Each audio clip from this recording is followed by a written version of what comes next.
So hello everyone, this is doctor Sumedha Gupta. आज हम पढ़ने वाले यूनिवर्सिटी एग्जाम में आने वाला बहुत ही important question, compartment syndrome. Compartment syndrome होता क्या है? बेसिकली ये वो कंपार्टमेंट सिंड्रोम नहीं है जो कंपार्टमेंट लगने के बाद स्टूडेंट्स को फेस करना पड़ता है। ये अलग कंपार्टमेंट सिंड्रोम है। बेसिकली हमारे बॉडीज में कुछ कंपार्टमेंट्स होते हैं, जैसे कि फ्लेक्सर कंपार्टमेंट पढ़ा होगा, तुमने एक्सटेंशन कंपार्टमेंट पढ़ा होगा, और तुम लोगों ने फर्स्ट ईयर में एनाटॉमी में ये भी पढ़ा होगा कार्पल टनल सिंड्रोम। वो कंपार्टमेंट सिंड्रोम का ही एक एग्जाम्पल है। ठीक है, तो होता क्या है कि इन कंपार्टमेंट में स्पेस जो होती है वो काफी लिमिटेड होती है। ठीक है, उसमें और किसी ऑब्जेक्ट या और किसी चीज के लिए स्पेस नहीं होती है, पर लेकिन ड्यू टू कुछ सर्कमस्टेंसेस उसके अंदर फ्लूइड, ब्लड जैसी चीजें भर जाती है, जिसकी वजह से क्या होता है, जो वहाँ के लोकल टिश्यूज है जैसे मसल्स हो गए, नर्व्स हो गए, उस पर क्या एक्स्ट्रा प्रेशर पड़ता है। और उस एक्स्ट्रा प्रेशर की वजह से क्या होता है, वहाँ के जो ब्लड वेसल्स है जो उनको ऑक्सीजन सप्लाई कर रही है वो क्या होती है, कंप्रेस हो जाती है। तो क्या हो जाता है, उनमें ब्लड सप्लाई, ऑक्सीजन सप्लाई जो होता है वो कॉम्प्रोमाइज हो जाएगा, और कॉम्प्रोमाइज हो जाएगा तो क्या होगा, नेक्रोसिस हो जाएगी। ठीक है, तो ये होता है कंपार्टमेंट सिंड्रोम। अब हम पढ़ते हैं कि इसमें लिखा क्या है। So it is serious condition characterized by increase pressure in one of the compartment of the body.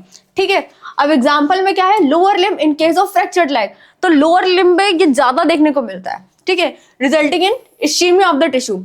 अब इसके कॉजेस देखो क्या है, टाइट ड्रेसिंग, जैसे टाइट जीन्स वगैरह पहनते हैं उससे होता है। Increase content within the compartment due to trauma like fracture, edema, ischemic injury, hematoma, positioning after trauma. तो ये इसके कॉजेज है जो कि बहुत ज्यादा ऑब्वियस है।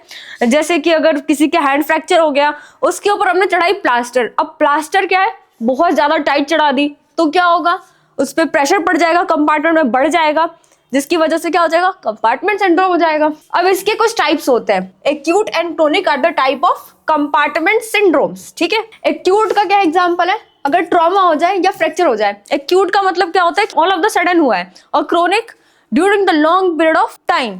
ठीक है, अगर कोई चीज डेवलप होता है तो डेट इज क्रोनिक। तो एक्यूट में क्या है, ट्रॉमा, ट्रॉमा एकदम से होता है, फ्रैक्चर एकदम से होता है। क्रोनिक की बात करें तो रिपीटेड एक्सरसाइज, अगर कोई रिपीटेड स्क्वाट्स कर रहा है तो उस केस में क्या हो जाएगा, क्रोनिक कंपार्टमेंट सिंड्रोम हो जाएगा। ठीक है, अब इसके क्लिनिकल फीचर्स। क्लिनिकल फीचर्स में क्या होगा, पेन होगा, सीवियर पेन होगा लेग्स में, disproportionate to the severity of injury. ठीक है, पेन होगा, पैलोर होगा, क्योंकि वहां के जो ब्लड वेसल्स जो गए वो नैरो हो जाएंगे, ब्लड सप्लाई जो होगा कॉम्प्रोमाइज हो जाएगा। ठीक है, पल्सलेसनेस, अगर आर्टरी इन्वॉल्व हो रही है तो उस केस में पल्सलेसनेस देखने को मिलेगा। यूजुअली नहीं होता, पल्स आते हैं। डिस्टल फिंगर्स यूजुअली देखा गया कि वो स्पेयर रहते हैं, उसकी इन्वॉल्वमेंट नहीं होती है और वहां पे पल्स भी आती है। और पैरेस्थीसिया देखने को मिलता है। ठीक है, पैरेस्थीसिया मतलब जैसे तुम टच करोगे बहुत ज्यादा पेन होगा। और एक कंडीशन होता है कि अगर क्लिनिकली हमें डायग्नोस करना है कंपार्टमेंट सिंड्रोम को, जो पेशेंट आएगा उसमें जो पेन होगा परसिस्टेंट पेन होगा, और क्या होगा, उसका नेचर क्या होगा कि वो प्रोग्रेसिव इन नेचर होगा। और जैसे हम उसको कंप्रेस करेंगे पेशेंट को ऑल ऑफ द सडन बहुत ज्यादा पेन होता है। तो ये क्या है, क्लिनिकली हम कंपार्टमेंट सिंड्रोम को इस तरह से डायग्नोस कर सकते हैं। ठीक है, तो इसमें लिखा है painful passive stretching of limb in this diagnostic feature. Note, severe progressive pain in which increase by passive muscle stretching is the diagnostic sign, जो कि हम क्लिनिकली भी कर सकते हैं। यहाँ पे एक पॉइंट मैं ऐड करना चाहती हूँ कि अगर 4 घंटे से ज्यादा प्रेशर पड़ रहा है कंटिन्यूसली, देन मसल की एट्रोफी स्टार्ट हो जाएगी। और 8 घंटे से ज्यादा अगर प्रेशर पड़ रहा है कंटिन्यूसली तो वहां पे क्या होगा, नर्व की इंजरी हो जाएगी, न्यूरोपैथी हो जाएगी। अब हमने कंपार्टमेंट सिंड्रोम का सब कुछ देख लिया, क्लिनिकल फीचर देख लिया, डेफिनेशन देख लिया, टाइप्स देख लिया। अब हमारी बात है कि हम इसको ट्रीट कैसे करेंगे। ठीक है, बाकी जब तक हम ट्रीट नहीं करें तब तो कोई फायदा नहीं है ना बाकी सब कुछ पढ़ने का। तो ये है लेग का पार्ट जिसमें कंपार्टमेंट सिंड्रोम है। ठीक है, ये मीडियल है, ये लेटरल है। ठीक है, तो इसमें क्या होता है कि हम फेशियोटमी करते हैं, और फेशियोटमी करने का इंडिकेशन क्या होता है कि अगर 30 मिलीमीटर मरकरी से ज्यादा प्रेशर होता है तो उस केस में हमें फेशियोटमी करना पड़ता है। फेशियोटमी करने का तरीका क्या होता है कि हम हॉरिजॉन्टल कट बनाते हैं, 2, मिडल एंड लेटरल, जिसमें हम skin, adipose tissue and fascia को कट करते हैं दोनों साइड से, ताकि मसल्स जो होते हैं वो बल्ज आउट करें और अंदर का कंटेंट जो है वो रिलीज होता है, प्रेशर रिलीज होता है। तो ये हम करते हैं। इन्फेक्शन होने के चांसेस होते हैं, इसलिए हम एंटीबायोटिक देते हैं पेशेंट को।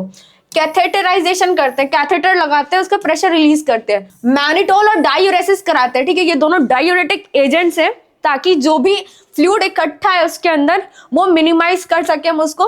हाइपरबारिक ऑक्सीजन देते हैं। इसका एक रीजन ये है कि जो एनारोबिक बैक्टीरिया में क्लोस्ट्रीडियम वगैरह है, तो वहां पे अगर इसका इन्फेक्शन हो गया तो अंदर बहुत ही ज्यादा दिक्कत हो सकती है, इसलिए हम हाइपरबारिक ऑक्सीजन देते हैं ताकि हम क्लोस्ट्रीडियम के इन्फेक्शन को, एनारोबिक बैक्टीरिया के इन्फेक्शन को बचा सके। अब क्योंकि हमारे बॉडी से फ्लूइड लॉस हो रहा है तो हम फ्रेश ब्लड ट्रांसफ्यूजन करते हैं पेशेंट के अंदर।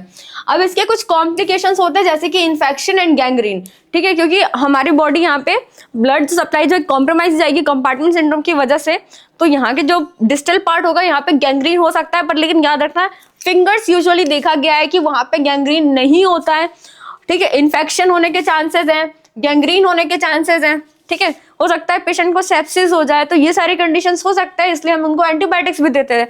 So this was all about the compartment syndrome, जिसपे यूनिवर्सिटी एग्जाम में क्वेश्चंस आते हैं।